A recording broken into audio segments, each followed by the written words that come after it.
My name is Sarah Edwards, and today I'm going to be going over my paper, which is discussing information sharing within organizations. So it's well understood that information sharing is very beneficial to organizations. Benefits include increase in organizational competitiveness, increase in employee performance, and increase in decision makers of management. However, companies still lack information sharing. So I'm going to examine three main factors and which impact and hopefully improve information sharing. So the first is social networks, and social networks is a group of people that share interests, activities, and affiliations. So what role does social networks have within information sharing? The second is communication methods, and as we know, there's a lot of new communication methodology out and available. So some of this might range from text messages to Skype or other similar or more advanced technologies. So some scholars say that it may or may not convey urgency, it may or may not cloud messages, and they question the overall effectiveness of different communication technologies. So I'm going to examine what the role in new communication technologies is. Additionally, work culture is going to be the third aspect that I examine. And it's well known that work culture has a significant impact on information sharing. However, as well as information sharing is an intermediary in between work culture and job satisfaction. But what work culture is beneficial to information sharing isn't as discussed as readily. So I came up with three main theories. The first is individuals within a social network who perceive equal status will more openly participate in information sharing. The second is communication methodologies, which improves exposure to message and is direct, will improve perception of message. This is text message, face-to-face, phone calls, things like that. The third theory is information sharing will improve in work cultures where employees perceive value. So jumping right on into the research now, the first aspect I looked into was interpersonal communications within social networks. So for the purpose of this, a social network is an occupational group or a team of people from different occupations, doctors and nurses, project management and architecture, something where it's a team, they all do the same thing, but they don't. They're different actual occupations. So among employees is the first aspect I examine. Interpersonal communications among employees show that people seek to obtain information that someone within their social network is lacking and transfer that information. So if you hear something that you know someone else needs to know, you automatically identify that as missing information of a counterpart, and you convey this for one of three reasons. It's to facilitate mutual awareness, to educate, or to develop rapport.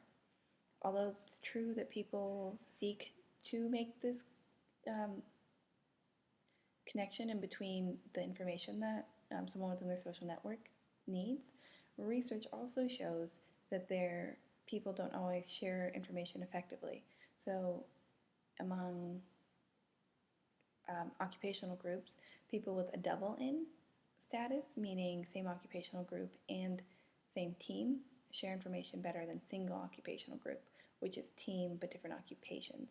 So in that type of situation, those in the double in group reported receiving more pertinent information and more precise information, although both single and double in groups reported sharing the same amount and the same quality of information.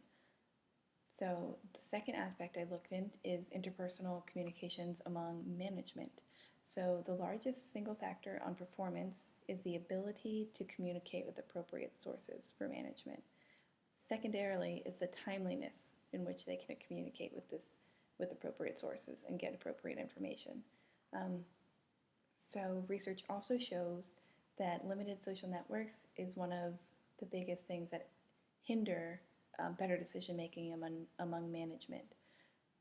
Managers who rely on social networks alone, as well as research, tend to be less informed of their counterparts who include what is called contemporary individuals.